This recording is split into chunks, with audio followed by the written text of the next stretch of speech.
ต้องปลาเราเป็นทางเก็บเป็ดเป็ดพอที่บอกเลยต้องปลาเนี่ยต้องปลาปลาไงเลยล่ะเอาปลาข้าวเลยล่ะไม่ปลาลองล้าง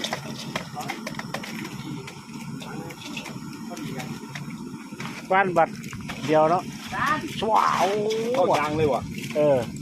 มองไหน เต็มมาเนี่ยเลย มองไหนไม่พอเนี่ยซื้อบ้านก็ไม่ได้มองดางก็ใส่ดันน่ะจะเงี้ยเว้นมันเข่าช่วงประมาณมันมีรีอยู่ใส่ขวานกูกระมุดเพื่อนหลังมันมีกูให้โตก้อนบดีน้อยหนึ่งน้อย ของใครเนี่ย น้อยน้อย